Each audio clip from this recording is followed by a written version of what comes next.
Bien, buenos días a todos. Un día bastante atípico. Trataremos de manejarlo de la mejor manera. Me parece que hace más ruido esto que...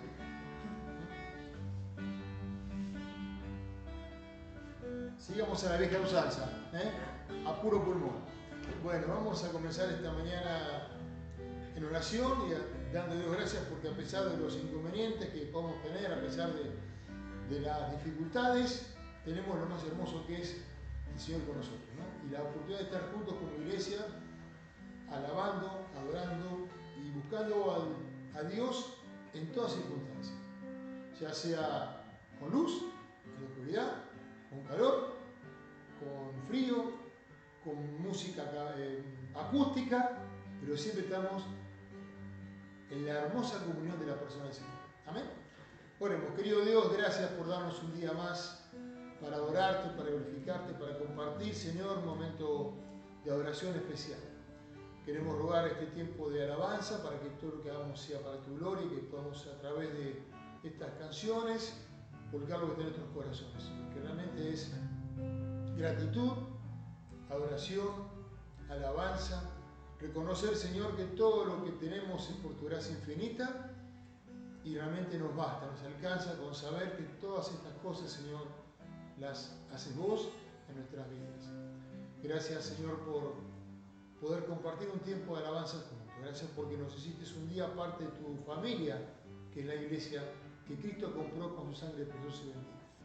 Y recordar, Señor, también que es por Él que estamos hoy en esta mañana dispuestos a alabar, a adorar y glorificar al Salvador. Gracias te damos en el nombre que es sobre todo nombre, en el nombre de Cristo Jesús. Amén y amén. Bien, vamos a comenzar el tiempo de alabanza. Allí están los cancioneros. Fíjense, hay unos en cada fila de bancos, hay dos en la fila de bancos.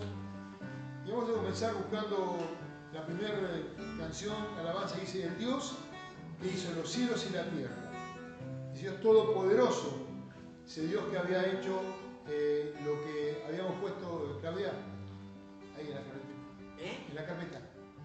Porque yo acá no lo encontraba. Está, así está la primera hojita nomás, así la tienen. Dice el Dios que adoramos.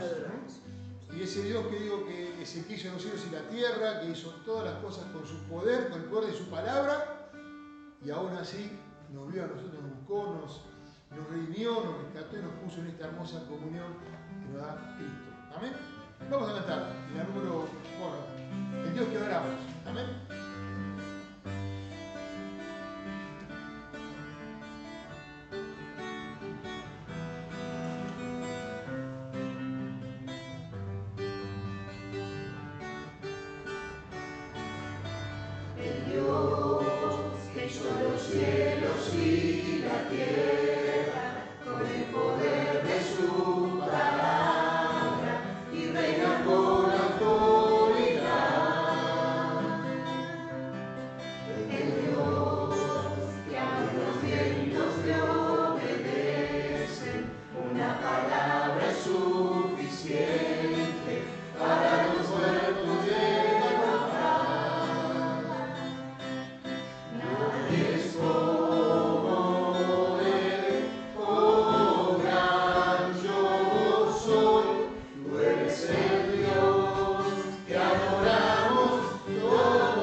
Jeremías 31, versículo 3, habla a Dios a Israel, pero también lo vemos en nuestra vida, ¿no? Dice, Jehová se manifestó a mí hace ya mucho tiempo diciendo, con amor eterno te he amado, por tanto te prolongué mi misericordia. Dios nos amó con un amor que es, dice, eterno, un amor que no podemos imaginarnos algo diferente a ese amor. Y dice, con amor eterno, y le prolongó a Israel también su, ¿qué? Su misericordia, su gracia, su majestad, su poder. Qué bueno que podamos en esta mañana cantarle a ese Dios tan precioso y tan maravilloso. ¿Listo? Sí, porque esta en la guitarra no. Perfecto. Mientras vamos a... ¿Este dónde iba? ¿En el teclado? Sí, si no, no soy yo. ¿La otra hojita? Yo demasiado me falta el ómnibus, como para que me falte el ómnibus.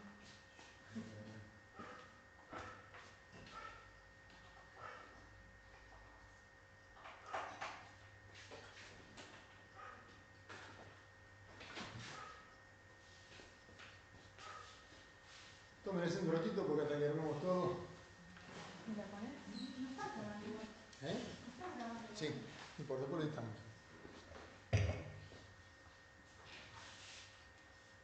A ver.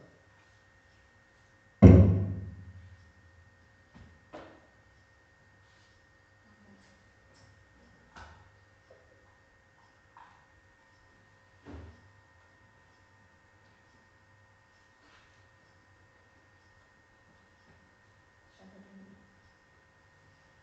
Espera.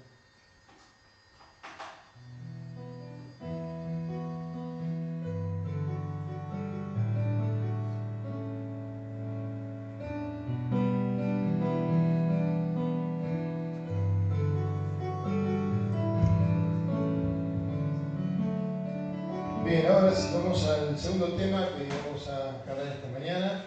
Está a la vuelta de la hojita, es una de las canciones que hemos aprendido la última semana. Dice, nada en la tierra. Y era justamente de lo que decía Pablo, ¿qué nos puede separar del amor de Dios? ¿Qué puede separarnos del amor de Dios? Nada. Yo puedo alejarme de Dios por mi pecado, por mis debilidades, pero nunca el amor de Dios se va a separar de nosotros.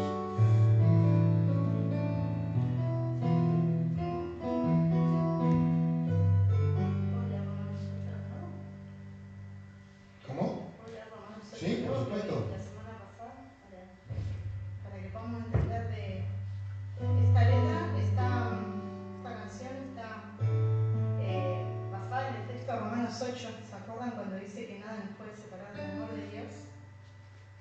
Y la aprendimos la semana pasada, así que va a salir como nos sale.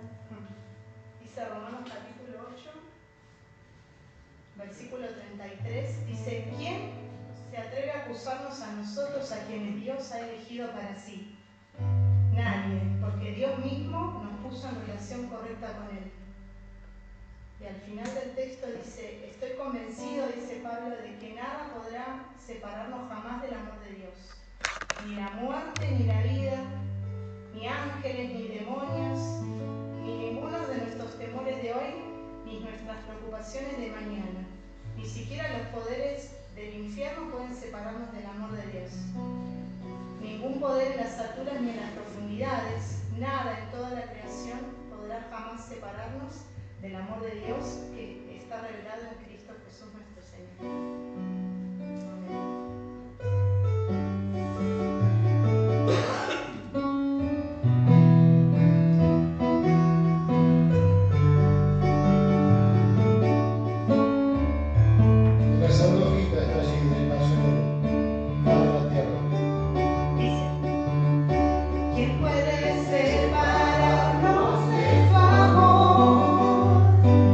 Podrá romper la prueba.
la paz, la tranquilidad, la seguridad que pase lo que pase, estaremos siempre en el cuidado del Señor.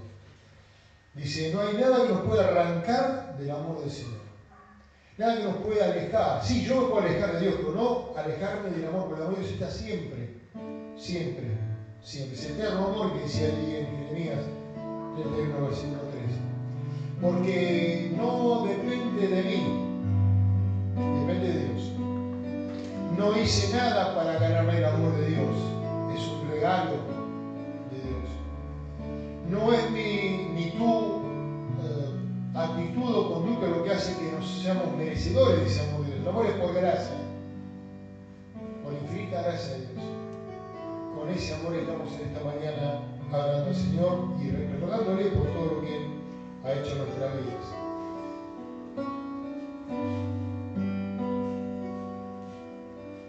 Dice la próxima alabanza, sobre la cruz. Y decir que sobre esa cruz se partió el cuerpo del Señor por mi pecado, por mi rebelión. Sobre esa cruz, donde yo, el burro delante, se me dijo, y vos tengo que haber estado, estuvo Jesús.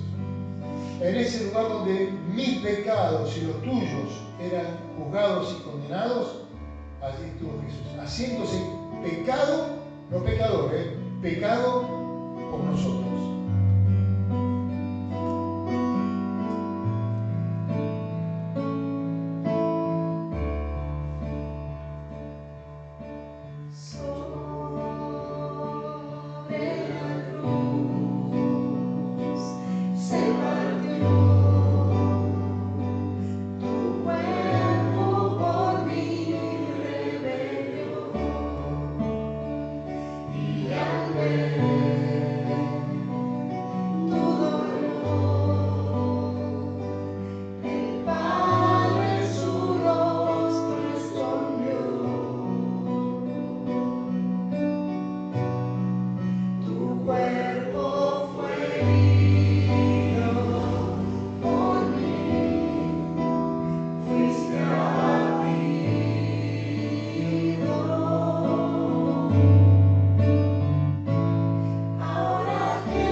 y otra hermosa verdad que no nos podemos olvidar es que en nuestra vida el Señor es todo lo que necesitamos.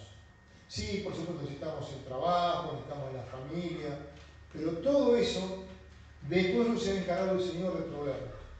Darnos la vida, la salud, el hogar, la familia, el trabajo. Porque todas las cosas que Él ha hecho para nosotros en nuestro bien son perfectas. Nosotros nos encargamos de hacer desastres con eso que Dios nos ha dado, ¿no? Muchas veces. Pero lo que Él ha hecho es perfecto, absolutamente sin fallas. Por eso dice la última alabanza de esta mañana que Jesucristo es suficiente, basta para mi vida. Basta no quiere decir, se terminó, quiere decir alcanza. ¿Qué más necesitamos? Al Señor nada más. Así dice el texto, la alabanza, perdón, que nuestros corazones estaban inclinados a buscar al Señor. Insaciables, hasta que lo conocimos a Él y pudimos conocer que en Él teníamos todas las cosas absolutamente cubiertas. Me hace acordar también la canción de un grupo musical cristiano, el Trío Mar del Plata, que dice: en Cristo tengo todo, no hay nada que me falta. Bueno, esta canción es algo similar. Con el Señor estamos cubiertos. Es suficiente en nuestra vida. Por supuesto que hay que trabajar, cuidar el hogar, la familia, los hijos, el ministerio, pero todo eso es porque el Señor nos suple de todo lo que necesitamos.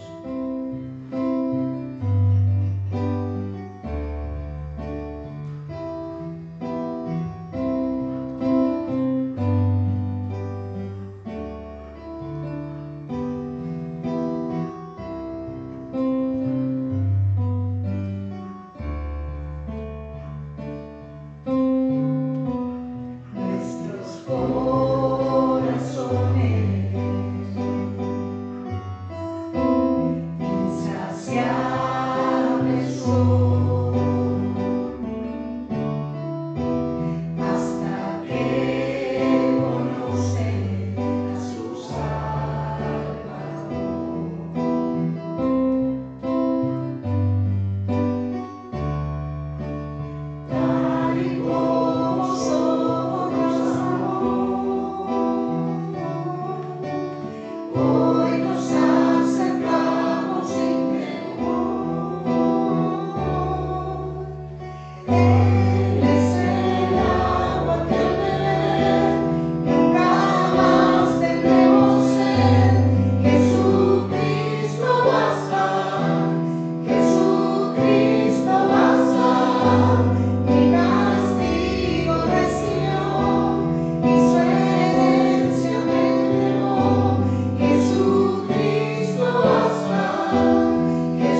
confiamos en tu amor, querido Padre Celestial, amado Señor, y te damos gracias porque nos amaste con ese amor incomparable.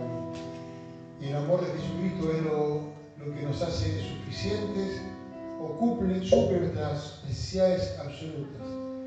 Porque todo lo que tenemos, Señor, es por tu gracia infinita. Porque todo lo que por nuestro esfuerzo hacemos no nos alcanza. Lo que vos nos concedés es suficiente. Gracias por esa suficiencia, ese amor maravilloso que un día nos alcanzó. Por ese perdón que le costó a Jesucristo nada menos que su vida en la cruz.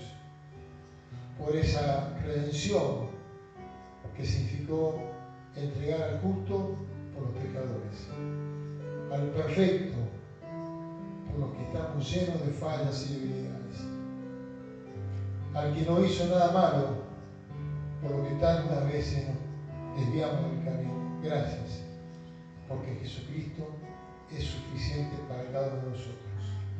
Amado Dios, amén y amén. Tomen asiento.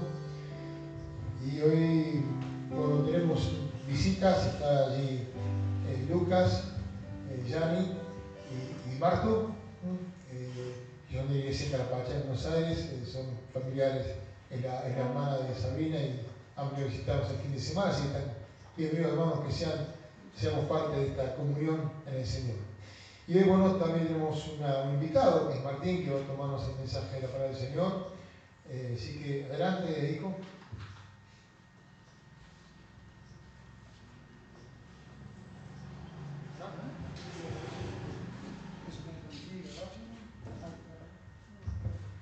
Bueno, buenos días. Bueno, ya nos hemos saludado todos, salvo Yolanda, que no la había visto.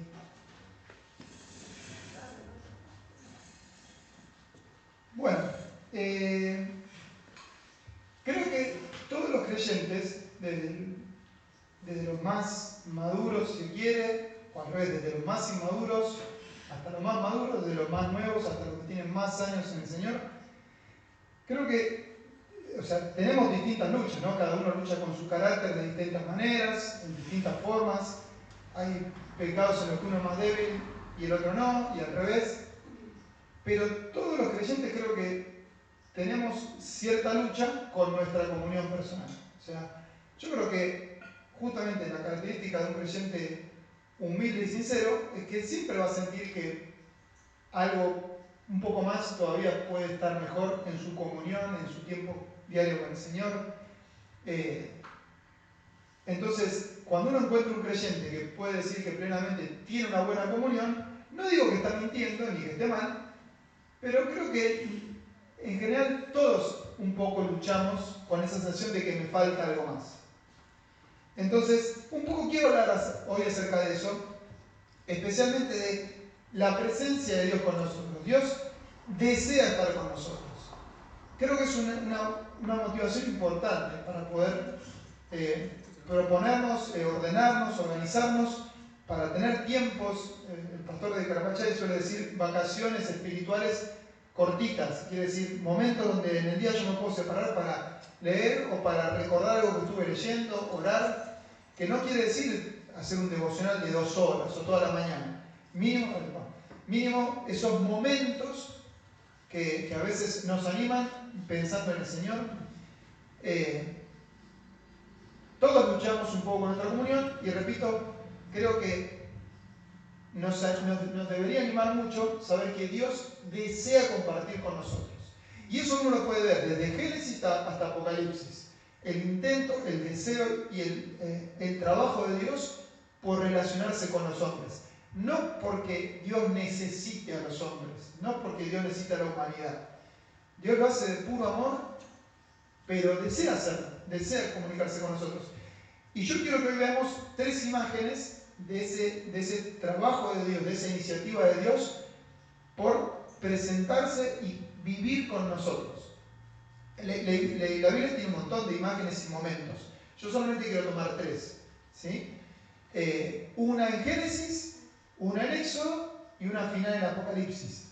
De cómo Dios obra, trabaja para comunicarse, para estar, para morar con nosotros.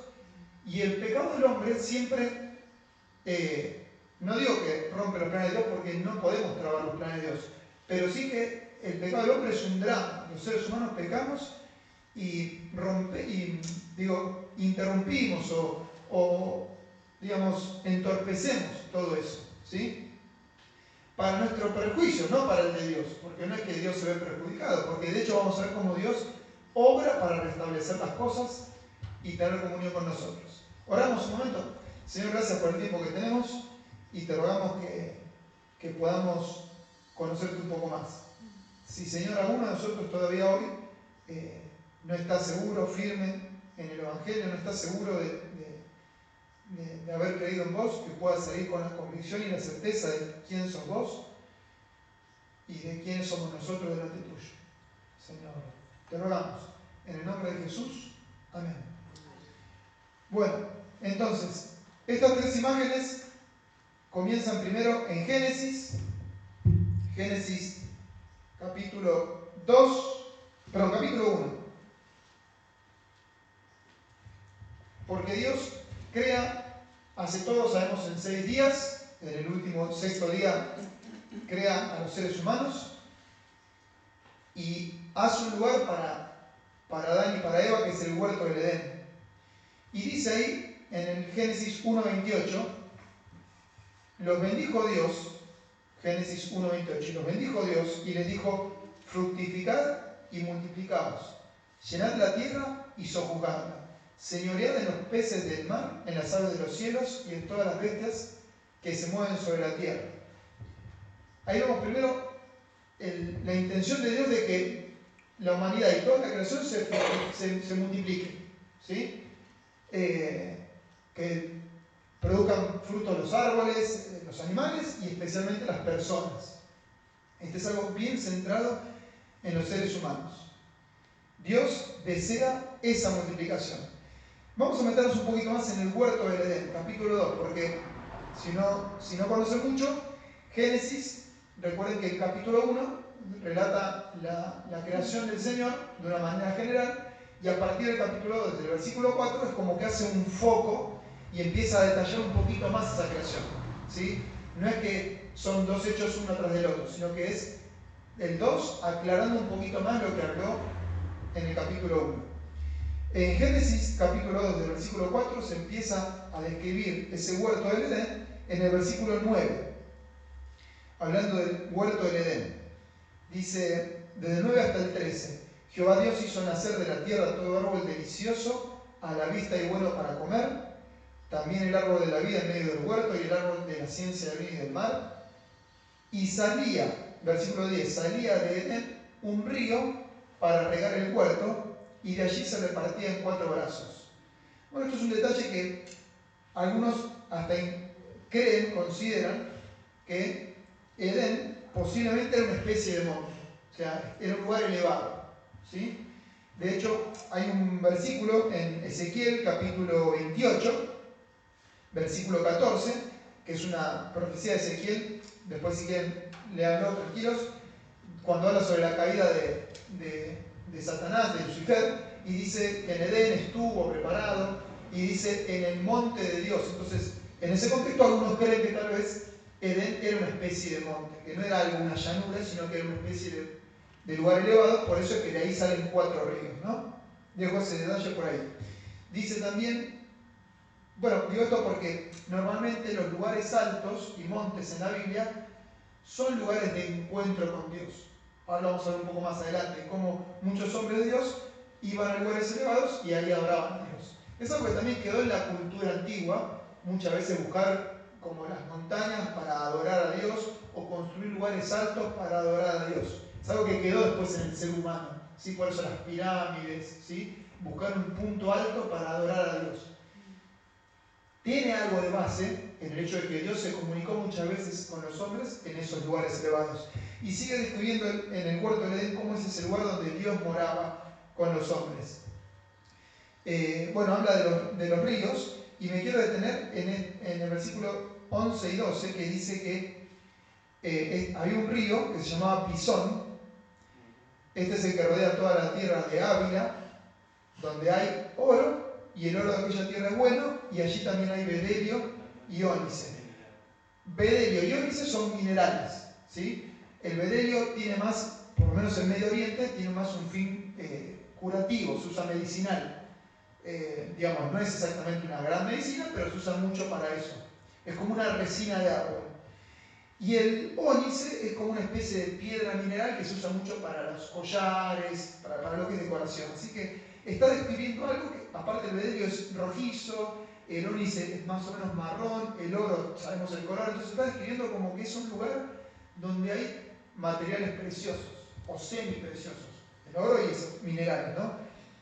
Así que el huerto del Edén es un lugar donde hay ríos, donde hay árboles, donde hay frutos. Fíjense en que hay árboles para alimentarse y hay un mineral que sirve para curaciones. Sigue describiendo, lo que ocurre en el huerto del Edén lo conocemos, Génesis capítulo 3, la caída, ¿no? No lo vamos a leer, pero sabemos que los seres humanos, Adán y Eva, pecaron, ¿sí? Comieron de ese árbol que no podían comer, que Dios les había mandado que no coman, se escondieron. Conocemos toda la historia del juicio a través del pecado de Adán y Eva, ¿no? Entonces vemos ahí un pecado seguido de una maldición de parte de Dios. Dios establece una maldición y expulsa de su presencia al hombre y a la mujer, ¿sí? Los expulsa y no se puede volver a ese lugar donde se podía morar con Dios. Sin embargo, el versículo 21, recuerden que dice que Dios hace algo que es bastante simbólico y que muchos interpretan que es tal vez el primer sacrificio de un inocente por un culpable. Dice 3:21, y Jehová Dios hizo al hombre y a su mujer túnicas de pieles y los vistió. Recuerden que ellos andaban desnudos, ¿sí? Podían estar, y dice la Biblia claramente que no tenían ninguna vergüenza, ¿sí? Tiene que ver, tal vez, muchos interpretan como una especie de limpieza de conciencia, de comunión delante de Dios, que así era su estado natural como Dios los hizo, pero a partir del pecado, la desnudez da vergüenza. Entonces Dios, para cubrir esa vergüenza y esa culpa, los viste de pieles, y sabemos que las pieles no crecen de los árboles, por lo tanto hubo que sacrificar a un animal, que no nos dicen cuál, pero Dios los viste de pieles, y ahí posiblemente tenemos el primer sacrificio para cubrir la culpa del hombre y de su pecado. Así que ahí tenemos la primera imagen de Dios morando con los hombres, ¿sí? Y como nosotros no disfrutamos de esa comunión, buscamos por fuera del plan de Dios algo más de lo que Dios nos da. Es como que, y ahí está esa lucha que muchas veces tenemos por la cual descuidamos nuestra comunión. Siempre estamos ocupados o pensando en algo más, que quizás en un principio no es en sí mismo pecaminoso, como puede ser el trabajo, el estudio o asuntos familiares que a veces requieren de una atención. Pero digo, hay una lucha en crecer y en madurar que tenemos por poder encontrar en nuestra rutina, convertirla también en un tiempo de comunión, ¿sí? Que no quiere decir, recuerden, estar en una reunión de trabajo con la Biblia al lado, hacer un devocional, no se refiere a eso, ¿no? Pero sí no dejar de meditar y de pensar en el Señor. Pero cuando nos enfocamos tanto en nuestros deseos y en la tierra, en esto terrenal y en esto material, es donde empezamos a desviarnos de la comunión y donde nos lleva eso al pecado, ¿sí? Repito, no necesariamente siempre es pecado, pero esos son los primeros pasos. Adán y Eva vieron ese árbol, que no era pecaminoso en sí, pero se fueron acercando hacia eso y terminaron consumando el pecado y rompiendo esa comunión que ellos tenían con el Señor. Vamos a la segunda imagen de la morada de Dios con nosotros, que está en Éxodo. Y acá es donde me voy a explayar un poco más, porque inicialmente esto nació en una lectura que teníamos con Sabri, y nos gustó algo que vimos en un punto central del Éxodo, que es el becerro de oro, ¿sí? Vamos a tratar de ese caso, pero primero quería dar un pantallazo rápido por eso. Éxodo, recuerden, repasamos, termina el Génesis con José y con los hijos de Jacob, o sea, los hijos de Israel en Egipto, ¿sí? Y cuando comienza el Éxodo, si quieren después, cuando quieran dedicarse a estudiar un poco y leer desde Génesis hasta Deuteronomio, Moisés lo escribió como un continuo. Por eso donde termina un libro, como Génesis, empieza el siguiente Éxodo y prácticamente retoma desde donde dejó. Entonces Génesis termina con José y su familia, y Éxodo arranca diciendo que, bueno, estas son las generaciones, los hijos de Israel que entraron en Egipto, y después de que murió el rey Faraón que conoció a José, se levantó otra familia de reyes que desconocían y negaban todo lo que había hecho José por Egipto, y negaban al Dios de José que el propio Faraón había reconocido, el Faraón anterior. Así que entonces hay un nuevo rey, un nuevo Faraón, y nos dice algo más también interesante. En el capítulo 1, versículo 7 de Éxodo, fíjense, lo quería conectar con esto primero que leímos de Génesis. 1.7 dice que los hijos de Israel se fructificaron y se multiplicaron, y fueron aumentados y fortalecidos en extremo, y se llenó de ellos la tierra. O sea, así como Dios, la voluntad de Dios es que nos fructifiquemos y nos multipliquemos, en Éxodo Israel empezó a cumplir la voluntad de Dios. Se empezaron a multiplicar y a fructificar y a llenarse. Saben que en Génesis, en un momento, Dios le dice a Abraham que su descendencia va a estar cautiva 400 años en esta tierra de Egipto. Así que desde el capítulo 1 hasta el capítulo 15 o 18, si se quiere, que tenemos todo el drama de Israel saliendo de Egipto y empezando su peregrinaje por el desierto, eso engloba cerca de 480 años. Pero el resto del libro de Éxodo, yo diría a partir del capítulo 19, o sea, una división que podemos hacer así muy general es del 1 al 18, todo el drama de la salida de Egipto. Y desde el 19 hasta el 40, hasta el final, es Israel en ese lugar llamado Sinaí, que es un desierto al lado de Egipto, donde hay un monte llamado Monte Oreb, que hoy en día no está muy claramente ubicado, y ahí estuvieron los israelitas durante más o menos un año, ¿sí? En el cual Moisés regularmente subía, recibía órdenes. ¿Recuerdan como les decía que hay toda esta cuestión, esta conexión de subir a un lugar para conectarse con Dios? Moisés subía al monte Oreb, se comunicaba con Dios y bajaba con el mensaje de Dios para Israel. Vamos a ir leyendo algunas cositas de ahí. Así que Israel se multiplicó y se fructificó. En Éxodo 2.24, antes de meterme con Sinaí, en Éxodo 2.24 dice la Biblia que Dios se acordó del pacto con Abraham. Y quiero mencionar esto porque en la Biblia hay muchas imágenes como de Dios humanizado, esto de que Dios se acordó. Sabemos que Dios no se olvida, Dios no es como nosotros, distraído, olvidadizo, que tiene que hacerse una agenda, ¿no? El Señor no es que literalmente se olvidó, es una forma de demostrar que Dios pensó en su eternidad nuevamente en el pacto que había hecho con Abraham de hacer una nación, ¿sí? Israel clamaba a Dios porque estaban esclavos en Egipto. Es el contexto en que dice la Biblia que Moisés huyó de Egipto, estuvo un tiempo en el desierto y Dios lo va a llamar. Ahí dice, Dios se acordó de su pacto con Abraham. Y quiero mencionar esto porque no voy a volver a mencionar. Hay algo muy importante que tiene que ver con Dios morando con nosotros. Y es que Dios, a lo largo de la palabra, hizo un pacto con nosotros. Hace un pacto. Hay una serie de pactos en la Biblia de cómo Dios, no es que Dios hace un trato de igual a igual con los hombres, nosotros le damos algo a Dios que Dios necesita y Él nos da algo que nosotros necesitamos. No es así.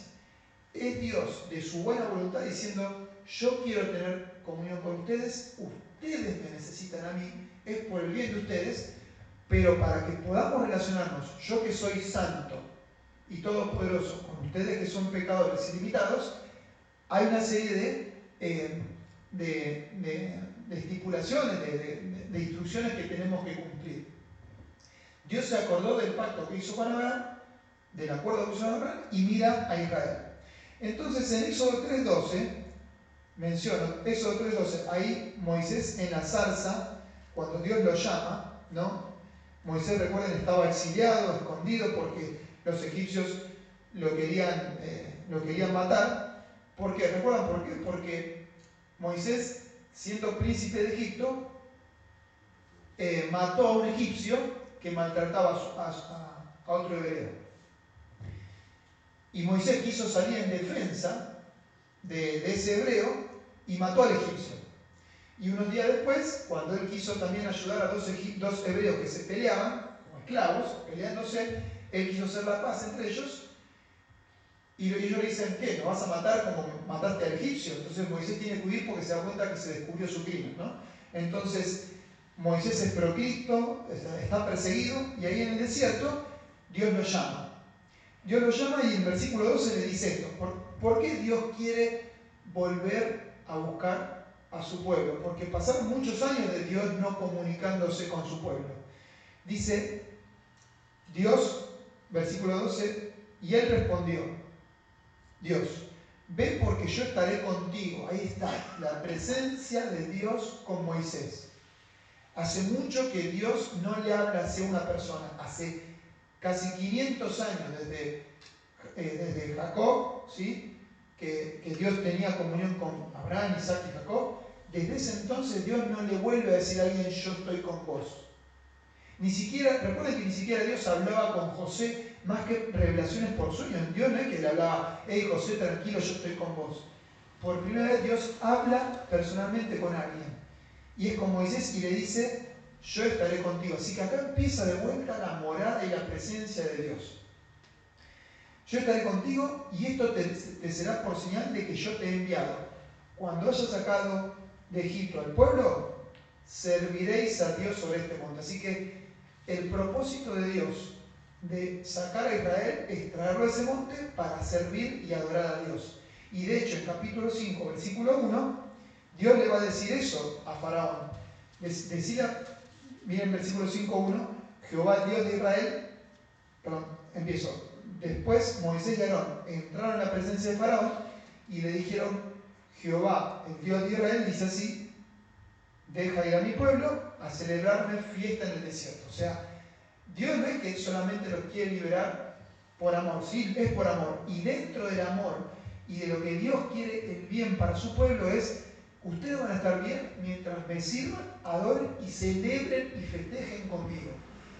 Ellos vienen de estar por años clamando y sufriendo la esclavitud en Egipto y Dios quiere ahora llevárselos para celebrar, para festejar, para estar bien en ese monte celebrando con Dios. Recuerden, esos montes recuerdan como cierta conexión con Dios.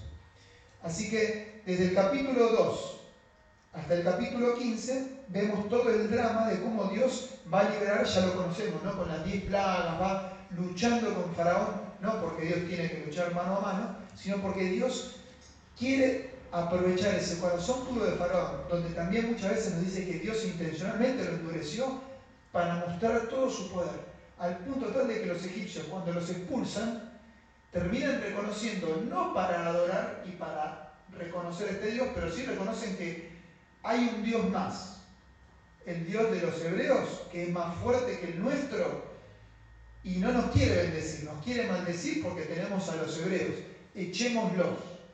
Entonces Dios termina siendo reconocido, ¿sí? Repito, no para arrepentimiento y salvación de Egipto, pero sí para la liberación de Israel. Y en particular menciono un detalle, capítulo 13, versículo 17. Cuando Dios planifica, ¿no? Cuando en realidad Dios le revela su plan a Moisés. Dice, versículo 17, por la mitad, ¿no? Porque, lo leo, y luego que Faraón dejó ir al pueblo, Dios no lo llevó por el camino de la tierra de los filisteos que estaba cerca. Es decir, Dios no los quiso llevar por el camino más corto del desierto, porque por ahí, ¿qué pasaba? Estaban los filisteos. Sabemos los filisteos, conocemos la historia, David y Goliat, Sansón peleando con los filisteos enemigos de toda la vida con Israel. Entonces, Dios sabía que llevarlos por ahí era meterlos enseguida a la guerra. Y no quería, miren lo que dice, versículo, decía 13:17, para que no se arrepienta el pueblo cuando vea la guerra y se vuelva a Egipto. Vamos a ver ahora que todo el tiempo quisieron volver a Egipto, o sea, muchas veces en crisis quisieron volver. Y Dios inclusive lo llevó por otro camino que, digamos, parecía más largo y más costoso, lo llevó porque ese camino en el plan de Dios debería ser menos desalentador. Sin embargo, ellos se van a desalentar en el camino, ¿no? Y entonces en el capítulo 14, versículo 11, después de que ellos salen, están frente al Mar Rojo, conocemos la historia, ¿no? Cómo Dios va a abrir el Mar Rojo, pero ellos se encuentran frente al mar y por el otro lado venían los egipcios arrepentidos de dejarlos ir, queriendo otra vez llevárselos. Y viene la primera queja, en realidad no es la primera queja, porque ya durante las plagas hubieron algunas quejas de parte de Israel contra Moisés. Pero yo diría que a partir de la liberación, esta es la primera queja de los hebreos, en el versículo 11, y miren lo que dicen. Le dijeron a Moisés, ¿no había sepulcros en Egipto? ¿Qué que nos has sacado para que muramos en el desierto? ¿Por qué nos has hecho salir así con nosotros que nos has sacado de Egipto? O sea, esta queja tiene que ver, ustedes saben las quejas que vienen después, ¿no? Vienen quejas por comida y agua, ahora vamos a mencionar. Acá están quejándose porque no pueden ser sepultados dignamente. O sea, el reclamo es bastante ridículo. Podríamos haber muerto bien, tranquilos en un cementerio, enterrados en paz, y nos venís a hacer morir acá en el mar. ¿Sí? Y el reclamo no es contra Dios. El reclamo es del pueblo contra Moisés. Dios le va a decir a Moisés, extendé tu mano y dividí el mar. Y quiero mencionar esto porque vamos a ver a lo largo de estos versículos que Moisés va tomando un rol protagónico muy importante. Se podría decir, no es el primer profeta, porque uno podría decir que Abraham fue profeta, porque hablaba con Dios. Pero para Israel fue un profeta fundamental, porque fue la primera imagen que el pueblo de Israel tiene de me conecto con Dios y ese celular que yo tengo con Dios es Moisés. Moisés nos habla, nosotros le hablamos a Moisés y Moisés le habla a Dios. Pero Moisés va a tomar una figura tan protagónica que vamos a ver que sobre él recae todo. Es como una especie de fusible. Todo corta ahí con Moisés, todo rompe con Moisés. ¿Sí? Así que viene la primera queja antes de salir, cruzan el Mar Rojo, conocemos la historia. Entre el versículo 16 y 18 hay unos momentos previos entre el Mar Rojo y ese monte de Sinaí, donde van a ocurrir 3 quejas más. No la vamos a leer, pero se las recuerdo. Éxodo 15:24 está la queja por la falta de agua. De vuelta, lo miran a Moisés, ¿por qué nos sacaste acá a morir de sed en Egipto? La tercera queja, tienen hambre, Dios trae maná, que es ese pan que viene del cielo, y codornices, que son esos pollitos, ¿no? De vuelta, ¿por qué nos trajiste acá a morir? Allá teníamos comida, estábamos bien en Egipto. La cuarta queja, se vuelven a quejar por falta de agua, ¿sí? En el capítulo 17, ¿por qué nos trajiste acá? Allá teníamos agua, nos trajiste a morir. Después viene en el capítulo 17 también viene un combate. Dios quería cuidarlo de esto, pero Dios permite un primer combate que es contra un pueblo que se llamaba Amalek, los amalecitas, y lo menciono nada más, aparece mencionado por primera vez un personaje muy importante para el resto de este peregrinaje, que es Josué. ¿Sí? Acá es la primera vez que se lo menciona a Josué, y donde él va a dirigir el ejército, por eso después se va a transformar en el líder militar que vamos a ver en el resto del peregrinaje y de la entrada en Israel. Y nos metemos ahora bien en el núcleo de lo que quería tratar, no quiero extenderme mucho más, que es toda esta situación en el Sinaí. En capítulo 19 ellos llegan a Sinaí.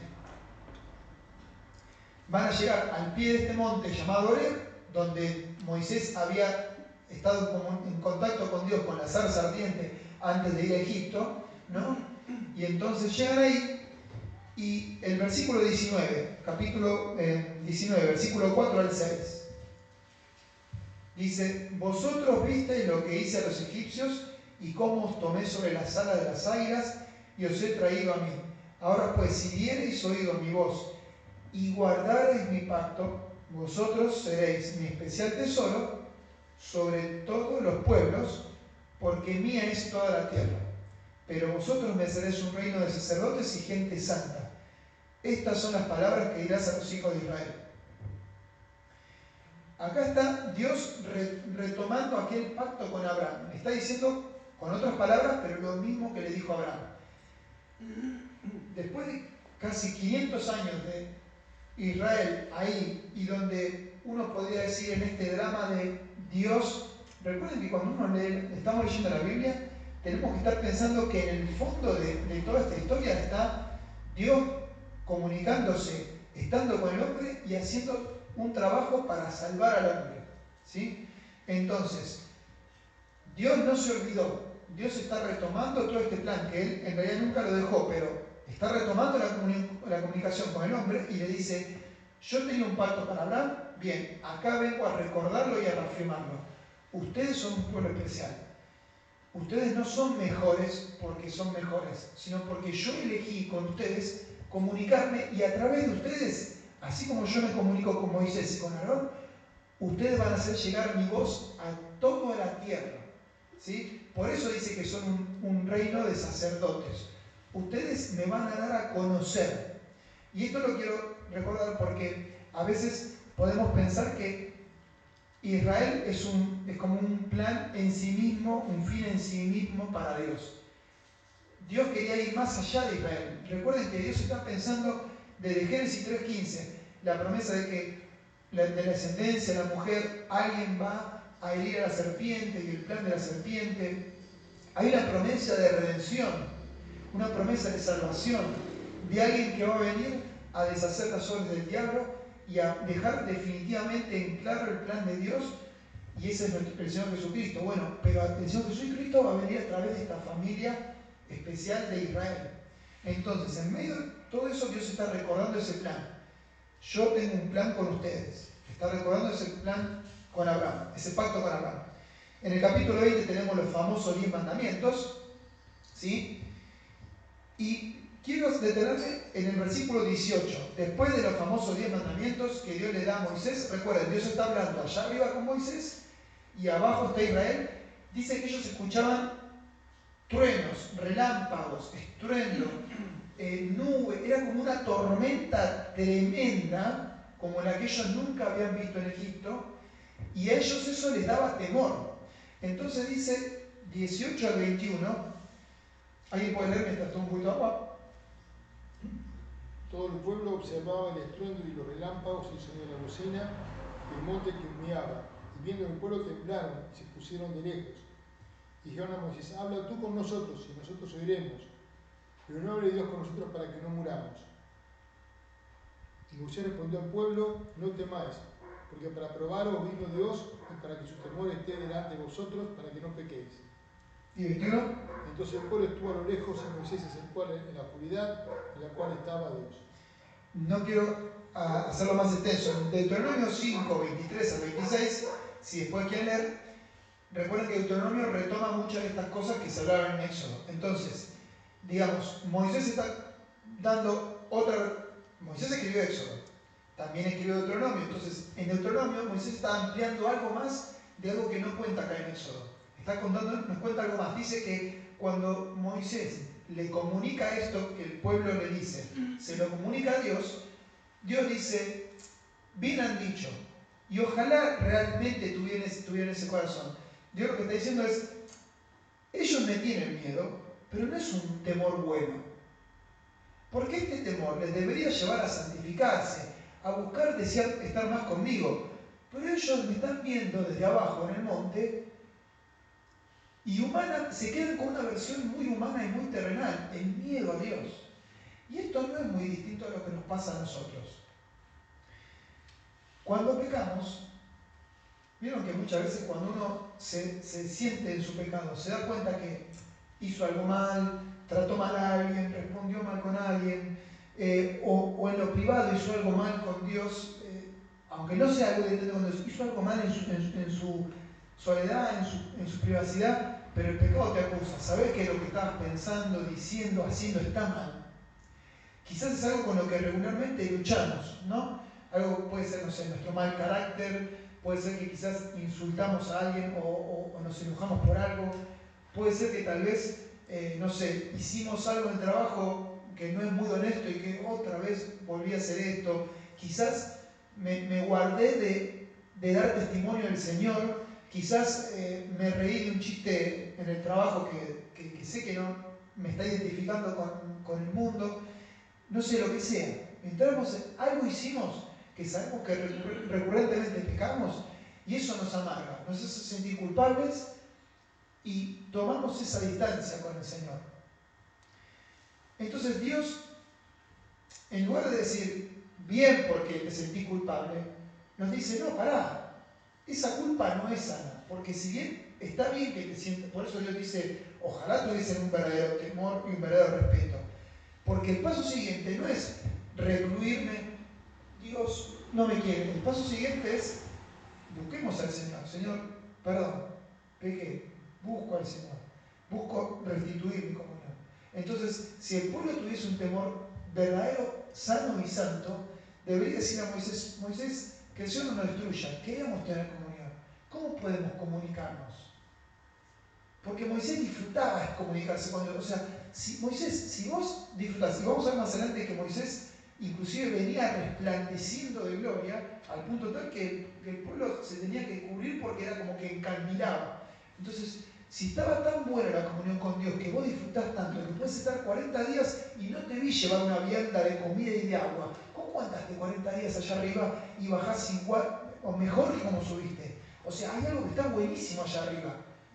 No sé qué, pero acá a mí me da miedo y yo no lo quiero disfrutar. Entonces, eso es lo que a veces nos genera el pecado. Una culpa que en lugar de llevarnos a arreglar las cosas y disfrutar de Dios, nos aparta. Y esto es lo que Dios no quería y marcaba como equivocado en el pueblo, ¿sí? En Deuteronomio 5, 23, 23 está explicado esto, que la reacción de Israel no era algo bueno, porque lo llevaba a alejarse de Dios. Entonces, del 20 al 24, Dios le va a dar algunas... Moisés vuelve a subir, decía, con este mensaje de que, mira, el pueblo está asustado, Dios le va a decir esto, y le va a dar algunas instrucciones que ustedes pueden leer a modo de título nada más en sus Biblias, leyes sobre cómo debían manejarse. Y quiero mencionar esto, porque en estos días escuchaba algo sobre la historia argentina, y en la historia de cualquier pueblo, no solamente en nuestro país, hay una construcción social que es establecer leyes y ponerse de acuerdo distintos partidos políticos, distintos grupos sociales, más altos, más bajos, repartir intereses. Bueno, el que haya estudiado un poco más de filosofía y de política sabe que hay muchos pensadores hablando sobre contratos sociales, sobre cómo los seres humanos se pueden vincular. Y hay toda una lucha que lleva a derramamiento de sangre, revoluciones, guerras internas civiles, por establecer pactos y acuerdos que un país o una sociedad pueda convivir. Dios les ahorró todo eso, porque en Sinaí les dio todas las leyes que ellos tenían que tener, donde no había que negociar entre hombres, eran las leyes perfectas creadas por Dios.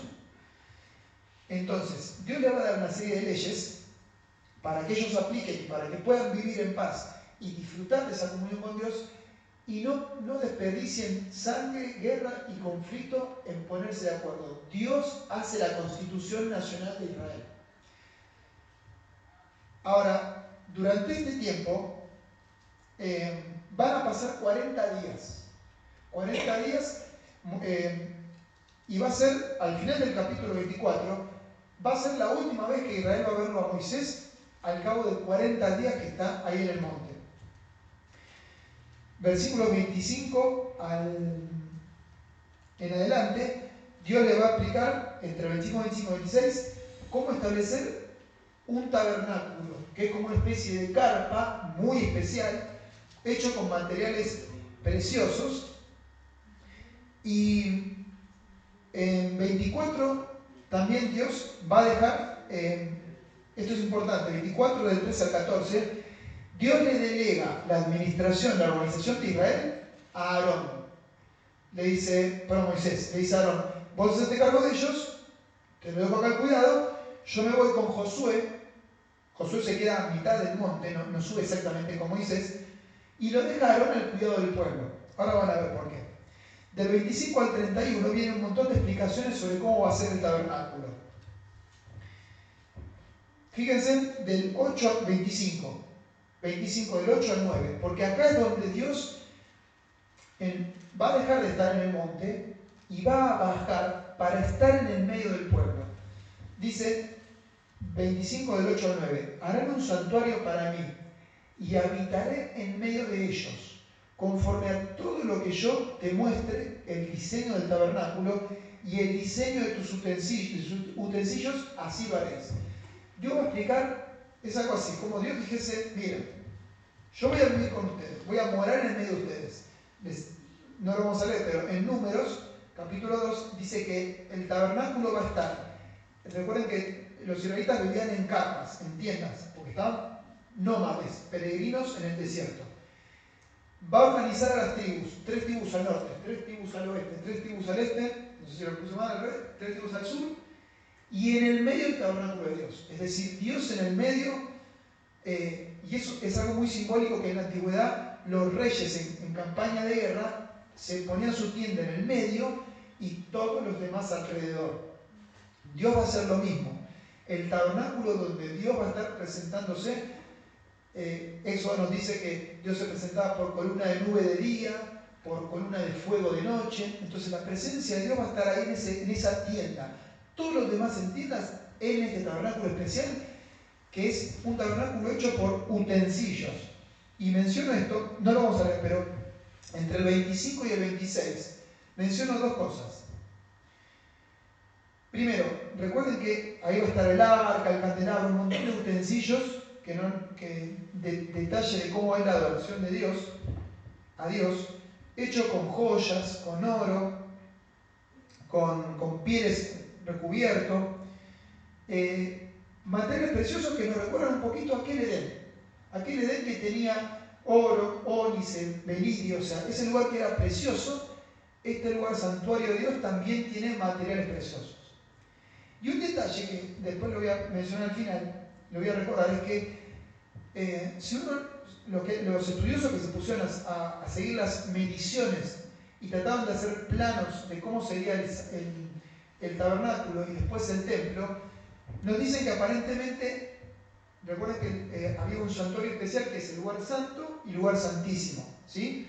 Era la carpa que estaba en el medio de todo el tabernáculo. En el templo era el lugar central del templo, era el lugar santo, un lugar bastante amplio, rectangular, y atrás el lugar santísimo, que ahí es donde estaba el arca del pacto, las tablas de la ley, el propiciatorio donde se derramaba la sangre, un lugar bien santo donde los sacerdotes entraban una vez al año para hacer la expiación general de los pecados de todo el pueblo. En ese lugar habitaba la presencia de Dios, y dato curioso, era cúbico. Ahora van a ver después qué relación vamos a hacer, porque era un cubito, era igual de profundo, de ancho y de alto, ¿sí? Más o menos 4,5 o 4 metros de cada arista. Bien, seguimos. Así que vamos con capítulo 32 al 34, donde ahí está este drama central sobre, así como en Edén, con el árbol, pecamos y rompimos la comunión con Dios, estas quejas de Israel no son tan graves en comparación con este conflicto que conocemos como el becerro de oro. Acá viene el pecado fuerte, que Dios hace un juicio, ¿sí? Y que separa momentáneamente a Dios de Israel. Porque, digamos, si Dios hablaba con... Fíjense, recuerden, Dios está en el monte, quiere comunicarse con Israel, y Israel está medio como que mejor quédate ahí con Moisés y desde acá estamos bien. Dios dice ahora, miren, voy a bajar en esta carpa, todavía ellos no lo saben porque es lo que Dios le está revelando a Moisés, Moisés le va a traer esa revelación. Le da las tablas de la ley, que son esos 10 mandamientos, el centro de todas las leyes de Dios. Pasan 40 días y miren lo que dice el versículo 1. ¿Alguien lo puede leer? 32:1. Viendo el pueblo que Moisés tardaba en descender del monte, se acercaron entonces a Aarón y le dijeron: levántate, haznos dioses que vayan delante de nosotros, porque a este Moisés, el varón que nos sacó de la tierra de Egipto, no sabemos qué le haya acontecido. Bien, cierro. Voy con esto.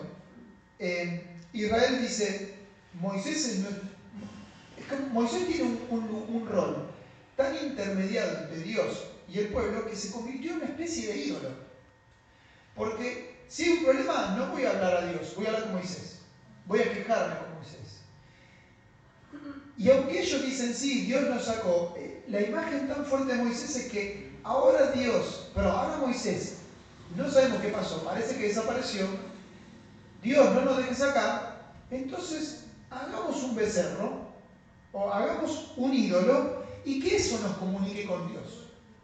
Cuando Dios claramente no quería imágenes, ni siquiera quería un culto sobre Moisés. De hecho, recuerden que hay un drama final en Deuteronomio cuando muere Moisés que dice que Dios enterró a Moisés.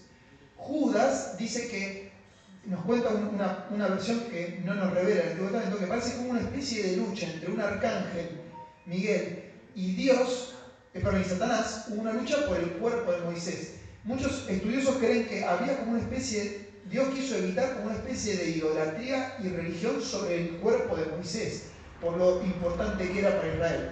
Tan importante, repito, que desaparece por 40 días y dice, ya fue Moisés, van a buscar a Aarón, que era el segundo, y le dicen, hacenos un becerro. Y entonces surge esta imagen que hace Aarón, y miren lo que dice Aarón en el versículo 5.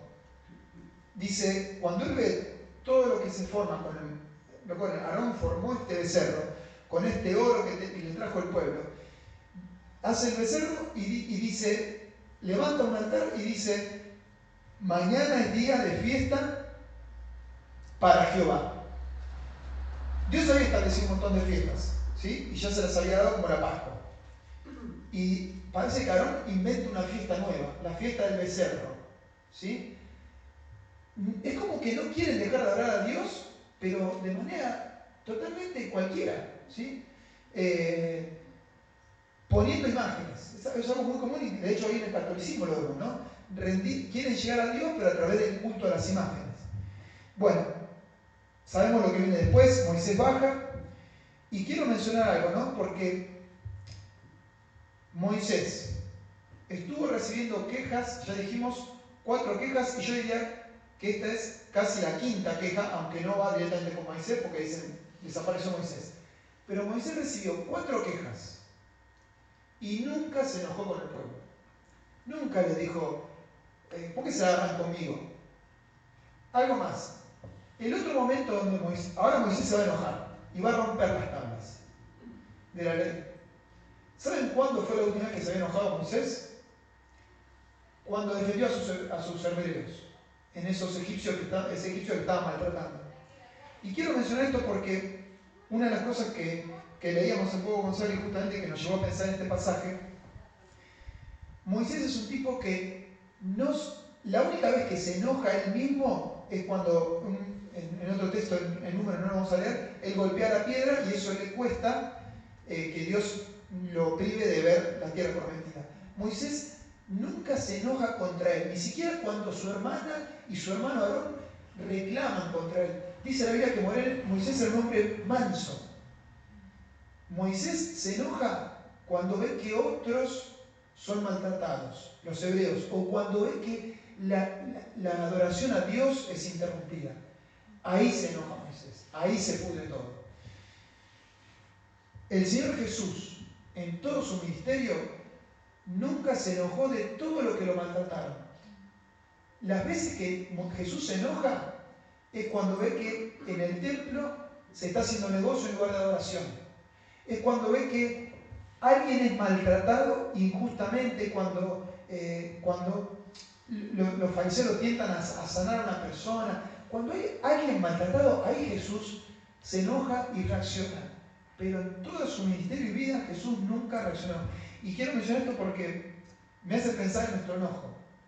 Nosotros normalmente nuestra tendencia es enojarnos más cuando nos sentimos atacados. Hay personas que se enojan y a veces nos enojamos cuando nos indignamos cuando vemos un maltrato ajeno. Pero el verdadero enojo, porque la Biblia no dice que está mal enojarse, porque dice airaos, pero no pequéis. El punto es que reaccionar ante una injusticia es algo del carácter de Dios.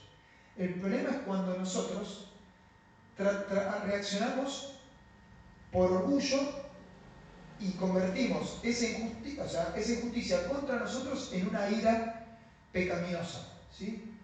Entonces, me dejó pensando esto también, ¿no? De cómo poder trabajar nuestro corazón en humildad con el Señor para que el maltrato o la injusticia que recibimos pueda ser bien encomendada al Señor. Moisés siempre encomendó al Señor todos estos conflictos.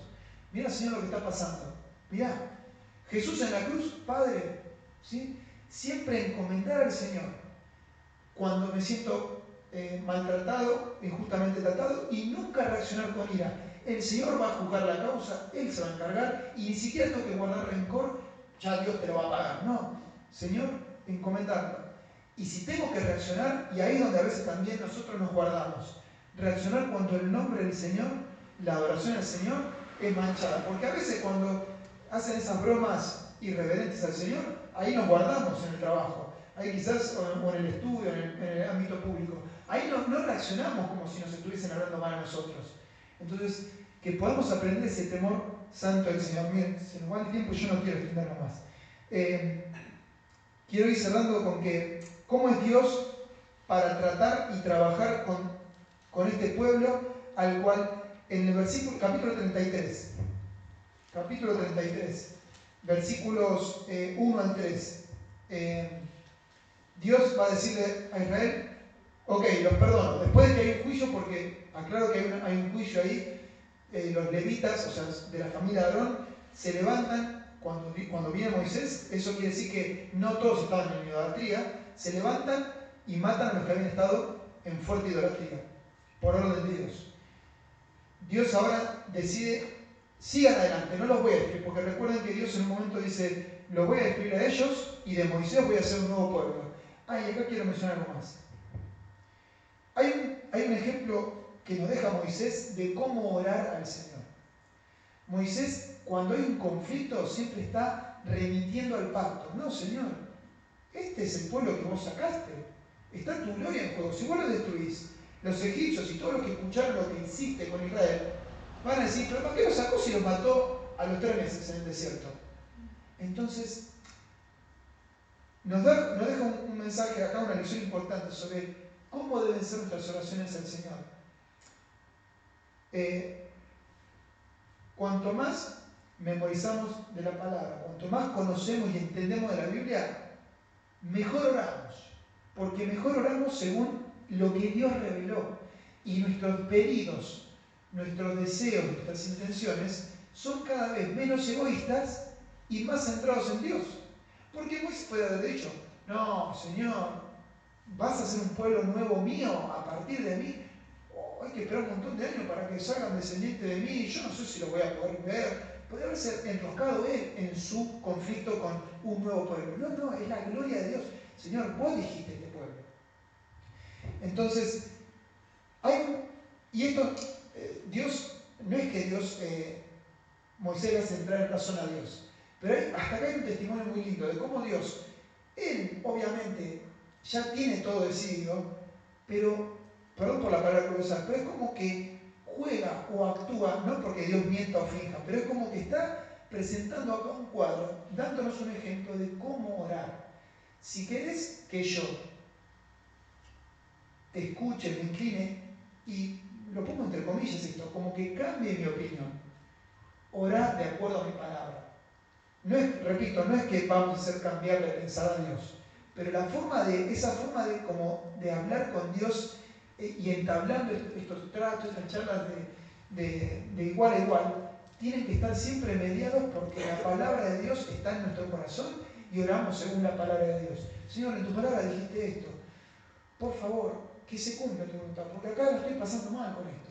Señor, en tu palabra dijiste que iba a pasar esto, en tu palabra, mira, el Señor dice esto, por favor, que se cumpla esto. Y tratar de que todas nuestras preocupaciones estén bajo la palabra de Dios, para que no sean deseos egoístas y a veces hasta materialistas, y sean deseos santos. Uno puede decir, acá yo le estoy pidiendo a Dios conforme a su voluntad para su gloria.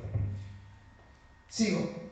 En el capítulo 33 viene todo esto de cómo Dios va a restaurar su comunión, a pesar de que le dice, ustedes sigan adelante, pero yo no voy a ir, dice el versículo 3. Yo no subiré en medio de ti, no sea que te consuma en el camino. Y el pueblo se aflige porque ahora sí empiezan a valorar. Che, al fin y al cabo, aunque haya tormenta y ruido allá arriba, que Dios no nos siga es un bajón. No, y hasta Moisés le dice, si tu presencia no va a venir con nosotros, no me saques de acá, yo prefiero vivir toda la vida en este monte solo, pero yo quiero estar con vos. Disfrutar tanto la comunión que no nos dejes. Entonces Dios va a retomar, y no quiero llegar más lejos, quiero ir cerrando toda esta parte de cómo, capítulo 34, en algunas Biblias dice el pacto renovado. Después de que recuerden que Moisés rompe las tablas, y ahí hay como un simbolismo de que Dios como si aparentemente rompiera para siempre su pacto con Israel. Y no es así. Dios le va a decir a Moisés, ok, hagamos nuevamente las tablas. Le va a dar otras instrucciones, traete otra vez las tablas, vamos a escribirlas de vuelta. Y entonces van a guardar las tablas viejas rotas y las tablas nuevas, como un recuerdo de que hubo una vez que ustedes rompieron este pacto conmigo. Pero acá estoy con tablas nuevas renovando mi pacto. Y vamos a terminar con el capítulo 40, porque durante el capítulo 35 al 40, ahora viene como Dios baja las instrucciones y construyen este tabernáculo, y ahora sí se cumple el plan original. Dios en el medio del pueblo. Pero cierra con algo interesante. Capítulo 40, versículo 35, porque la gloria de Dios baja sobre el tabernáculo. ¿Y qué dice el versículo 35 de la primera parte? ¿Alguien lo puede leer? No podía Moisés entrar en el tabernáculo de reunión, que la nube estaba sobre él y la gloria de Dios lo llenaba. Es el mismo cuadro del monte, la nube, la gloria, pero esta vez Moisés no puede entrar.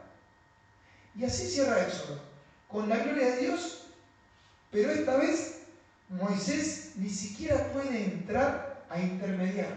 Y es como un cierre, un tanto, por si quiere, como un drama. Che, cierra el libro de Éxodo y esta vez Moisés no puede entrar.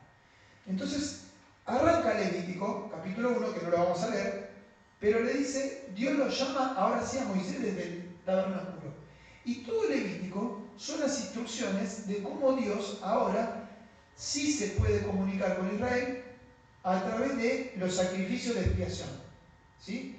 Todo Levítico tiene que ver con las reglas religiosas de Dios para rituales de sacrificio, donde un inocente va a recibir la culpa de los culpables. ¿Sí? Y de esta manera, una vez al año, con estas expiaciones, el pueblo puede tener comunión con Dios, el sacerdote puede entrar al lugar santísimo una vez al año, y entonces sí se puede ingresar al tabernáculo de la gloria de Dios, que más adelante será el templo.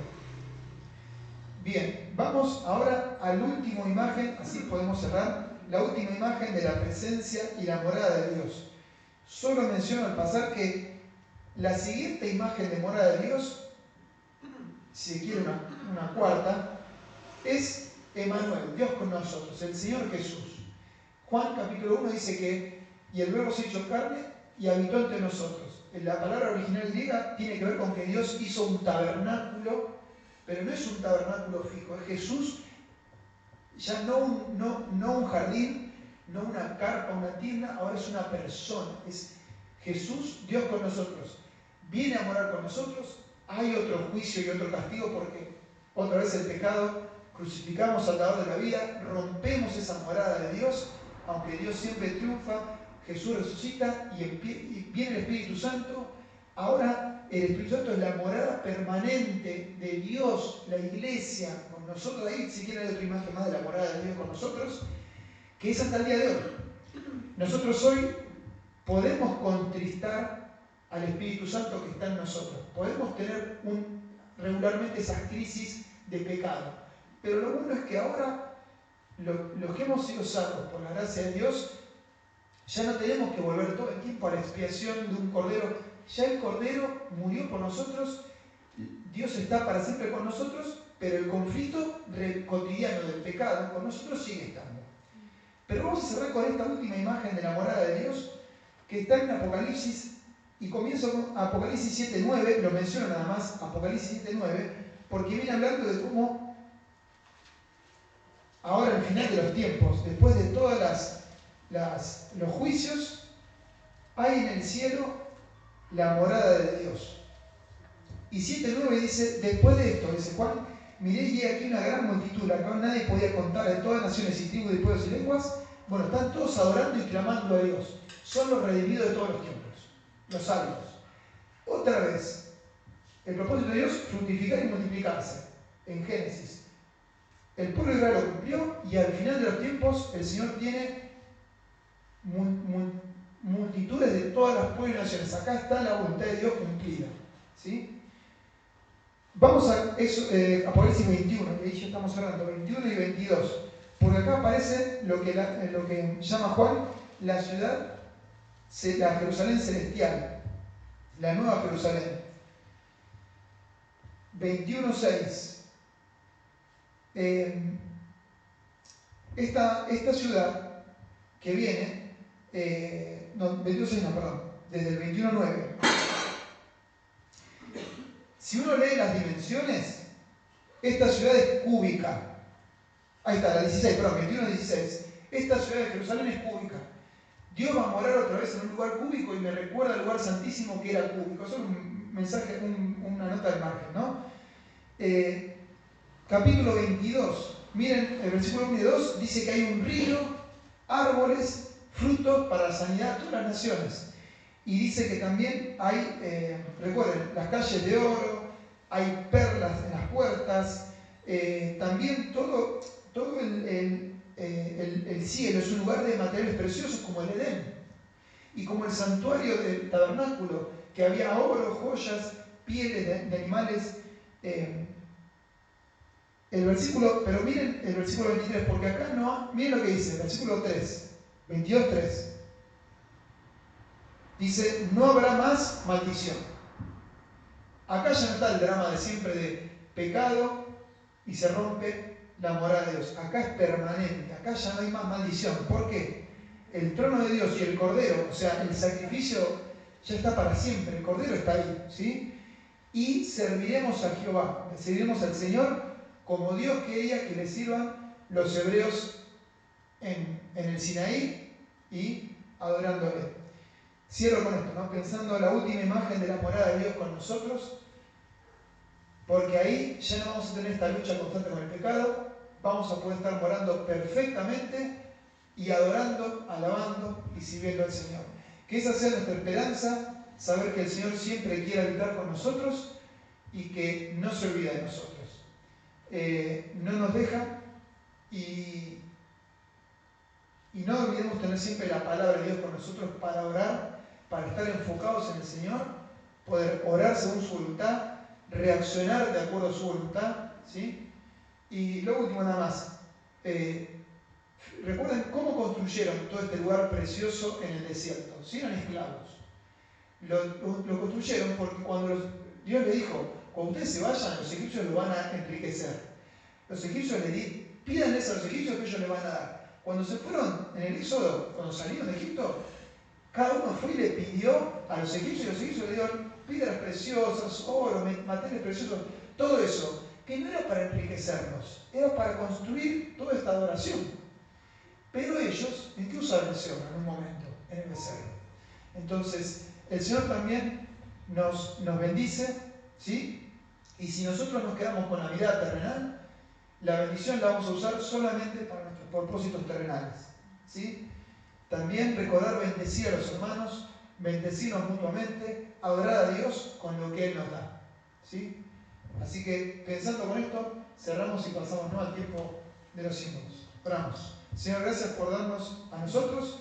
Gracias, Señor, y te recordamos ahora en este pan que nos recuerda tu cuerpo, el Cordero, puesto por nosotros en la cruz, y su sangre derramada para nuestro perdón y sellando el nuevo pacto.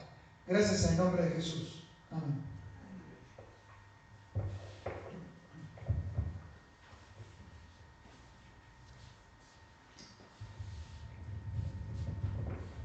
Y sin olvidar que siempre estamos en comunión con Dios porque mora en nosotros el Espíritu Santo en los símbolos les vamos a recordar como hacemos cada primer día de la semana, cada día domingo, porque también es lo que Él nos dejó, ¿no? Hagan memoria de mí hasta que yo vuelva. Señor, gracias por este pan que nos recuerda el cuerpo del Salvador crucificado por nosotros, ofrecido, Señor, como el precio de nuestra salvación.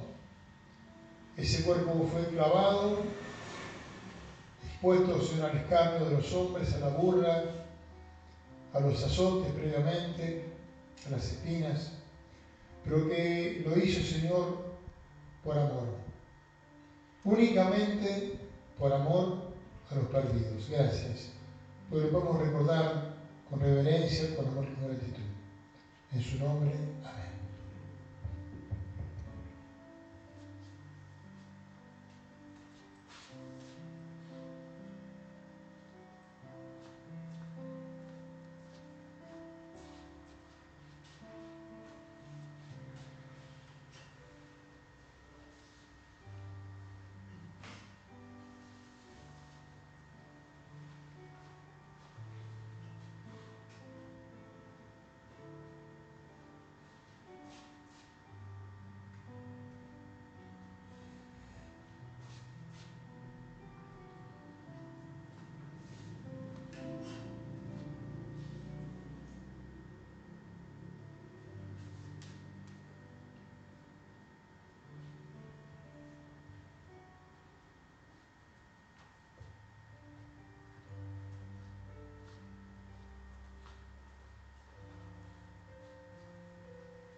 Y Señor, te damos gracias por este símbolo que representa la sangre del Señor Jesucristo, derramada en aquella cruz para el perdón y el lavado de todos nuestros pecados.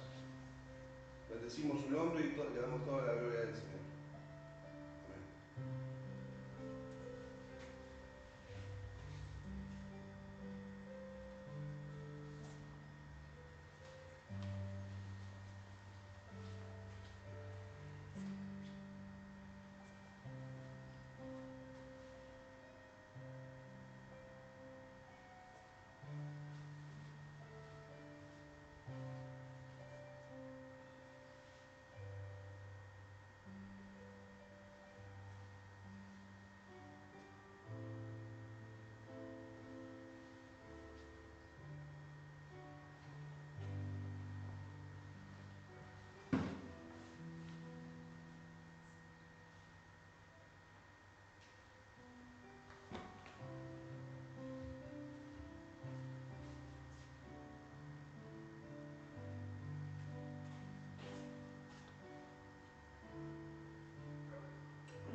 Y la cena del Señor, el recordatorio del Señor se está cumplido con el pan, con la copa.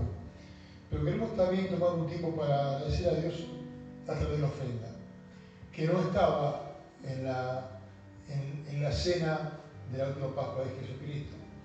Pero es una oportunidad para que también seamos agradecidos de forma práctica, Dios, ¿no? Gracias Señor, bueno, gracias también a través de la ofrenda, como una demostración de que todo lo que tenemos es porque Él nos lo da. Señor, gracias por el privilegio de dar una ofrenda en esta mañana, así de corazón, sin una obligación o compromiso ninguno, pero con un corazón glorioso y agradecido y voluntario. Bendecida para que seamos siempre fieles en esto de dar, como hemos sido prosperados y para tu gloria. En el nombre bendito de Jesús. Amén.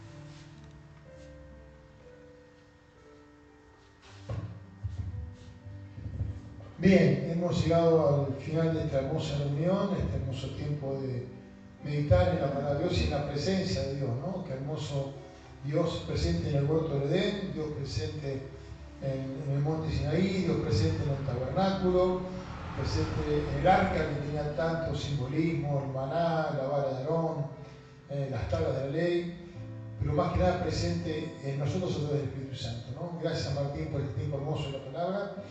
Y bueno, culminamos esta reunión. Recuerden, está orando por el miércoles de oración a las 7 de la tarde. Oramos por el trabajo también para el campamento. Están los chicos yendo el mes que viene al campamento una semana en febrero, así que es un momento también de bendición para ellos también, ¿no? Y empezamos una oración. Me pido Martín, ¿orás por nosotros por una oración?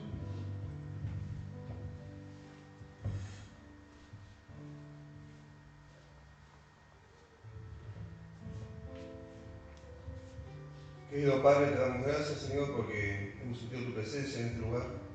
Ahora te pedimos que nos acompañes a cada uno de nosotros, en el lugar que estemos, y que bendigas esta semana, Señor, y que podamos buscar de ti cada momento, en cada lugar, entregando nuestro corazón y nuestras cosas en tus manos. Queremos que todo esté bajo el control de tu poderosa mano y de tu amor. Bendícenos, Señor, y te damos gracias porque eres un Padre amoroso, un Padre misericordioso, un Padre lleno de gracia para cada uno de nosotros. En el nombre bendito de Jesús. Amén. El miércoles 7 de la tarde y los dos más el domingo a las 11 de la mañana. Dios los bendiga y buen domingo para todos. Gracias Martín, gracias Sabri, Lucas, Yanni y Marco.